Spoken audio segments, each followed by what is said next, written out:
자, 예수 그리스도께서는 다시 오실 것입니다. 신약 성경에서 300회 이상 직접적으로 혹은 간접적으로 예수님의 재림에 대해서 언급하고 있습니다. 그런데 불행스럽게도 예수님의 재림에 대해서 너무나 많은 이론들이 있고 주장들이 있고 해서 많은 사람들이 혼돈하고 그냥 지나쳐버리고 하도 여러 가지 다른 의견들이 나오다 보니까 예수님의 재림에 대해서 별로 생각하지 않고 요새같이 무슨 코비드-19 그 다음에 전쟁 나고 어디 지진이 나고 그러면은 일부 어떤 사람들이 예수님 오실 때가 가까웠다고 회개하라고 길거리에서 소리치는 분들도 있고 그러는데 예수님의 재림은 확실히 있을 것이지만 과연 예수님의 재림에 대한 징조가 있느냐, 있을 것이냐. 성경에 보면 예수님의 재림 시에 어떤 징조들이 있을 것 같은 성경 구절들이 있는데 문제는 예수님께서 하신 말씀하고 오늘날의 어떤 분들이 주장하는 예수님 재림의 징조에 대해서 비교를 해보면 이게 맞질 않아요. 자, 그러니까 어떤 그 말이 논리적으로 맞아야 되거든요. 그러니까 예수님의 재림에 대한 의견이 성경 구절을 잘못 사용하면 전혀 엉뚱한 방향으로 갈 수가 있어요. 그래서 오늘 이 시간에는 그것을 중점으로 해서 생각을 좀 해보겠습니다. 첫 번째로 우선 예수 그리스도의 재림은 있을 것이냐? 예수 그리스도의 재림은 있을 것이냐? 예수 그리스도의 재림은 분명하다. 분명히 있을 것이다. 이거는 누구나 다 동의합니다. 그렇죠? 자, 예수 그리스도의 재림은 조금도 의심할 여지가 없이 확실하게 나타나 있는 성경의 약속입니다. 예수님께서 승천하시는 장면을 제자들이 사실은 기대를 못했던 것 같아요. 말씀하시던 가운데 감난산에서 그냥 구름 타고 올라가셨어. 그리고 제자들의 눈앞에서 사라져버리신 거예요. 그러니까 제자들이 전혀 기대를 하지 못하고 있다가 예수님께서 말씀하시는 가운데 구름을 타고 올라가 버리시니까 사람들이 멍하고 쳐다보고 있었어요. 그랬더니 두 천사가 나타났죠. 우리 그거 잘 압니다. 뭐라고 그랬어요? 갈릴리 사람들아 어찌하여 서서 하늘을 쳐다보느냐. 너희 가운데서 하늘로 올리우신 이 예수는 하늘로 가심을 본 그대로 오시리라. 사도행전 1장 11절입니다. 여러분들이 올려가신 것을 본 그대로 오신다. 그 구름 타고 가셨으니까 구름 타고 오신다. 구름 타고. 자, 이 구름이 뭐냐, 또 이거를 어떻게 해석하고, 그런 거 하지 말고, 직접적으로 구름 타고 가셨는데 구름 타고 오시겠다고 증언했어요. 천사들이. 자, 예수님께서 살아계실 때도 제자들한테 약속을 하셨어요. 내가 가서 너희를 위하여 처소를 예비하러 간다. 처소를 예비하면 다시 와서 너희를 내게로 영접하여 나 있는 곳에 너희도 있게 하리라. 요한복음 14장입니다.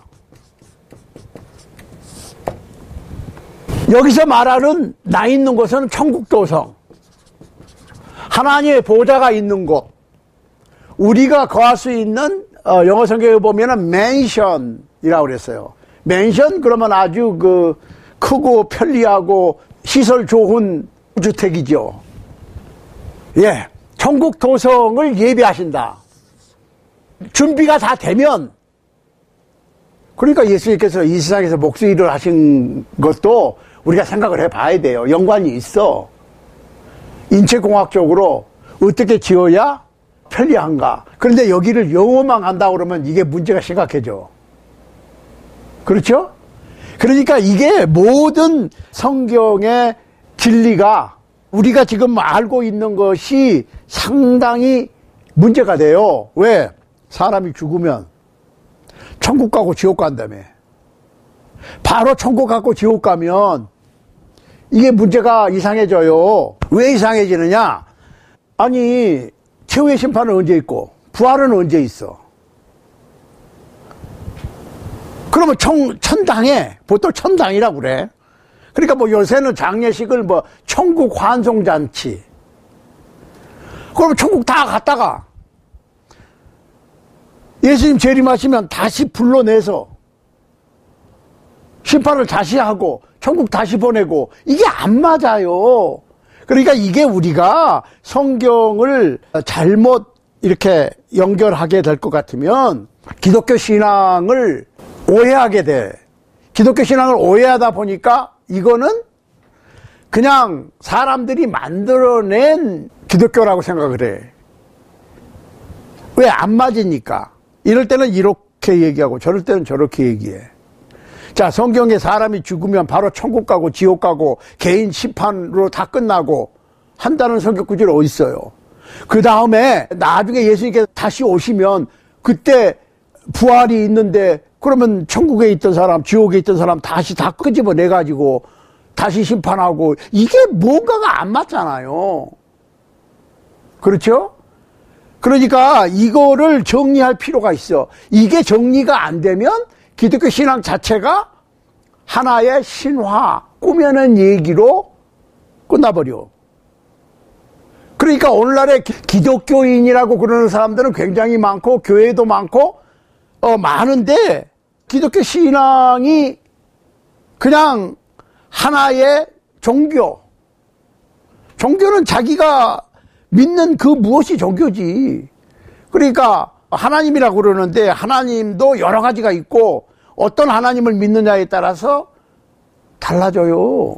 하나님은 한 분이신데 그 하나님을 그리고 생각하고 어떤 방향에서 보느냐에 따라서 달라져요.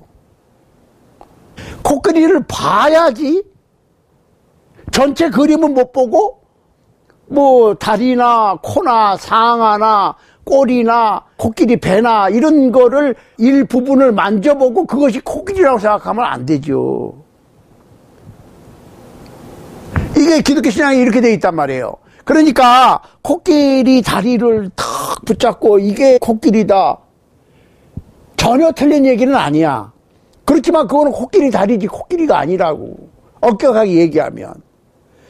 코끼리 코를 붙잡고 야, 이거 코끼리는 이렇게 큰 구렁이 같이 생겼다 라고 코끼리를 이해한다면 100% 틀린 건 아니야. 그렇지만 99%가 틀린 거야. 코끼리 코지 코끼리가 아니라고. 그러니까 전체를 봐야 된다 그 말입니다. 자, 그런데 사도들은 예수님의 재림을 이렇게 선언했어요. 주께서 호령과 천사장의 소리와 하나님의 나팔로 친히 하늘로 쫓아, 그 얘기는 하늘로부터 강림하시리니, 데살로니가전서 4장 16절입니다. 주께서 호령과 천사장의 소리와 하나님의 나팔로 친히 하늘로부터 오실 것이다. 그러니까 난리가 나는 거야. 전 세계적으로 살그머니 오시는 게 아니고 공개적으로 모든 사람들이 볼 수 있고 모든 사람들이 들을 수 있어. 히브리서 9장 28절에 보면 두 번째 나타나시리라 이랬거든요. 첫 번째 오실 때는 아기 예수로 오셨어. 두 번째는 구름 타고 오시는 거예요. 또한 요한일서 3장 2절에 보면 그가 나타나심이 되면 우리가 그와 같을 줄을 아는 것은 그의 계신 그대로 볼 것을 인함이라 그랬어요. 그 얘기는 굉장히 어렵게 표현이 되어 있는데 우리가 부활하신 예수님과 같이 변화되겠다는 얘기입니다. 그러니까 우리가 사람이 죽으면 개인적으로 천당 가고 지옥 가고 한다는 사상은 뭔가 중간에 설명이 빠진 거예요. 잘 보시라고. 예수님께서 돌아가셨을 때, 운명하실 때 십자가 위에서 예수님에게 호의적으로 얘기했던 한편 강도에게 네가 나와 함께 오늘 낙원에 있으리라 그랬어요. 자, 4월째 되던 날, 안식 후 첫날 새벽에. 그러니까 금요일 날 돌아가시고, 금요일 밤, 안식일 토요일 하루 종일, 그 다음에 안식 후 첫날은 토요일 해지면 안식 후 첫날이에요. 그런데 동틀 테니까 썬데이 모닝이라고. 이거 오해하시면 안 돼요. 그러니까 예수님께서는 무덤에 2박 3일 동안 계신 거예요. 자, 토요일 저녁 해가 지고 나면 안식일이 끝나니까 자유로워.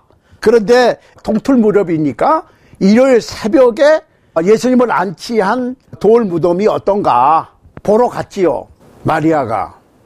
그런데 제일 먼저 부활하신 예수님을 만난 사람이 그 마리아거든. 근데 예수님을 알아보고 선생님 그러고 헉을 하려고 그러니까 예수님이 뭐라고 대답했어요? 야, 잠깐. 내가 아직 하늘 아버지를 못 배웠으니까 나를 붙잡지 마라. 이게 무슨 말이야, 갑자기 또. 그러면은 예수님께서 한평 강도에게 약속하신 낙원이 천국 도성이 아니라는 얘기잖아요.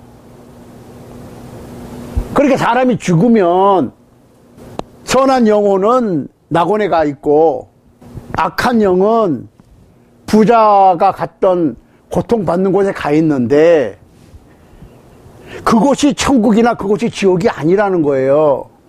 그거를 음부라고 그럽니다, 성경에서. 근데 음부를 지옥이라고 생각을 해. 거의 많은 사람들이 No!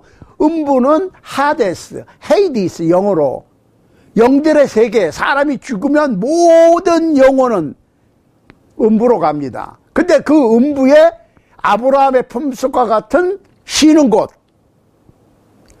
그 다음에 마음적인 후회와 걱정과 근심이 끊이지 않는 불타는 것과 같은, 그 속이 타는 거지. 실제로 불과 유황으로 타는 그런 곳이 아니에요. 영혼만 갔는데 영혼이 왜 타요? 그러면 예수님께서 다시 오시면 모든 음부의 낙원에 있던 영이든지 음부의 고통 속에 있던 영혼들이 다 죽지 아니할 몸으로 부활이 되고 최후의 심판을 거쳐서 영생에 들어가든지 영벌에 들어가든지. 이게 맞는 거예요. 그러니까 하늘에 올라간 사람은 예수님 위에 아무도 없어, 지금 현재까지로는. 다윗도 못 올라갔다고 그랬어요. 그러니까 이게 지금 기독교 신앙 중에서 특별히 그 예수님의 재림이나 천국론에 대해서 뭔가가 지금 설명이 빠져 있다고. 설명이 빠지고 결론만 얘기하니까 사람이 죽으면 개인적으로 심판받고 천국, 지옥 가는 걸로 생각을 하는데, 이게 지금 할 얘기가 굉장히 많습니다. 그러니까 천국 도성, 하나님의 보좌 우편에 앉아 계시는 예수 그리스도. 예수 그리스도께 뭐가 필요했어요? 죽음이 필요했고 부활이 필요했어. 여기서 부활은 몸도 부활입니다. 그러니까 영광스러운 몸이죠. glorified body 이렇게 됐어요, 부활하실 때. 그러면 불사신이 되는 거야. 죽지 않냐는 몸을 입어. 그리고 승천하셨다고. 그러니까 이 부활을 거치지 않으면 승천할 수가 없어. 천국 도성에 가신 분들은 없다고 지금. 앞으로 계속 자세한 설명이 있겠지만은 예수 그리스도께서 승천하셔서 천국 도성에 하나님의 보좌 우편에 앉아 계시는 것은 이 세상에서 태어났지요. 탄생이 필요했지. 가볍게 살고 죽으셨다고. 그런데 부활을 하셔서 부활의 첫 열매라고 그랬잖아요, 사도 바울이. 부활을 거치지 않고서는, 근데 이 부활은 영혼은 죽지 않아요. 몸이 죽지. 그런데 그 몸이 죽지 않을 몸으로 영혼과 다시 재결합되는 거예요. 이것이 부활이에요. 부활을 거치지 않고서는 천국에 올라간 사람이 없어. 자, 우리가 짐작한데 에녹, 하나님과 동행하다가 들림을 받았다. 엘리야, 그냥 하나님께서 불병거를 태워서 올리셨다. 그러니까 예수님의 예표지요. 에녹, 엘리야. 이 애는 누구예요? 천국에 올라간 사람 없어요. 모세도 느보산 기슭에서 죽어서 하나님이 묻어주셨어요. 그러면 모세도 아직 천국 도성에는 못 갔다고. 다윗도 물론 못 갔어요. 사도행전 1장, 2장을 한번 자세하게 읽어보시라고. 무덤 속에 있어 아직. 백골이 진토되어 먼지가 되어서 그냥 흙 속에 돌아가 있을 수는 있겠지. 그렇지만 그런 것들이 다 육지나 바다나 티끌로 돌아간 몸들이 영혼과 재결합이 되는 부활이 요구돼. 죽지 아니할 몸으로 살려놓고 천국도성에 죽지 아니할 몸으로 살려놓고 불과 유황불이 타고 벌레도 안 죽는 둘째 사망 지옥에 가는 거죠. 요거에 대해서 자세하게 도표가 있습니다. 이제 앞으로 나오겠지만 언제 나올지 모르지만 도표를 놓고 설명하면서 계속하도록 하겠습니다. 아무튼 자, 사람들이 이거 예수님 진짜로 오셔? 이렇게 얘기하는데 이렇게 기록하는 자들이 영어로는 scoffers 그랬어요. 야, 예수님이 오시긴 뭘 오셔? 이 시간 끝날이 온다고. 과학이 어떻고 이제 자꾸 그러는데 베드로후서 3장 3절로 4절에 보면 먼저 이것을 알지니 말세에 기롱하는 자들이 와서 자기의 정욕을 쫓아 행하며 기롱하여 가로되 주의 강림하신다는 약속이 어디 있느냐. 조상들이 잔 후부터 만물이 처음 창조할 때와 같이 그냥 있다라고 조롱하고 의심하고 비웃고 있다는 거예요. 베드로후서 3장 8절에서 그랬잖아요. 하나님에게는 하루가 천년 같고 천년이 하루 같다. 그러니까 한 이틀 지난 것밖에 안 되는 거예요. 2000년이라 그래야. 다만 모든 사람이 회개하기를 조금 더 기다려 보시는 것뿐이에요. 왜? 하나님께는 시간이 없으니까. 시간을 초월하시는 분이니까. 베드로후서 3장 9절로 10절을 참고하시기 바랍니다. 자, 이 세상의 시간이 멈출 때가 올 것이고 이 세상의 종말은 틀림없이 옵니다. 이 땅은 사라지고 새하늘과 새 땅이 우리에게 주어질 것입니다. 베드로후서 3장 12절로 13절 말씀 보세요. 하나님의 날이 임하기를 바라보고 간절히 사모하라. 그날에 하늘이 불에 타서 풀어지고 체질이 뜨거운 불에 녹아지려니와 우리는 그의 약속대로 의에 거하는 바 새하늘과 새 땅을 바라보도다. 예수님의 재림은 확실하게 있는 거예요.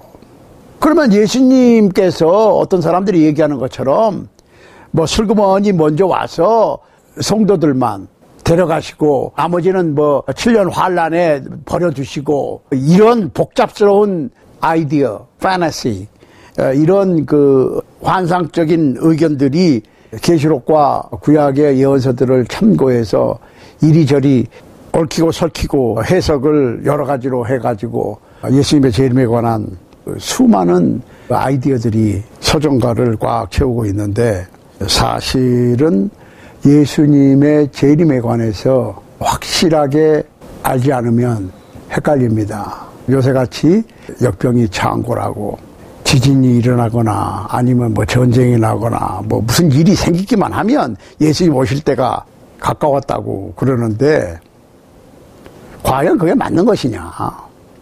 그런 일은 역사 이래로 얼마든지 많이 있었어요. 자주 있었어. 지진이 어제 오늘 일이고 전쟁이 어제 오늘 일입니까? 기근이 어제 오늘 일입니까? 이런 바이러스 같은 역병이 창궐한 시대가 어제 오늘 요새뿐이에요? 아니거든. 그럼 과연 그런 것들이 정말 예수님 재림의 징조냐? 이걸 확실하게 생각을 해야 됩니다. 예수님께서 다시 오실 것은 분명합니다. 그렇게 약속을 했으니까. 신약 성경에서 300회 이상 직간접적으로 언급하고 있으니까 예수님께서 친히 또 약속하셨으니까 예수님께서 재림하시는 것은 확실합니다. 그러면 예수님께서 오실 때 어떤 일들이 벌어질 것이고 우리는 어떤 일들을 목격할 수 있을 것인가. 거기에 대해서 알아두는 것이 중요하지요. 자, 그래서 오늘은 예수님의 재림은 분명히 있다. 다음 시간에는 예수님의 재림은 과연 우리가 목도 볼 수 있느냐 없느냐, 거기에 대해서, 그 다음에 예수님께서 언제 오실 것이냐, 예수님께서 오실 때 어떤 징조가 있느냐에 대해서 다음 시간에 계속해서 성경을 중심으로 우리가 자세히 알아보도록 하겠습니다.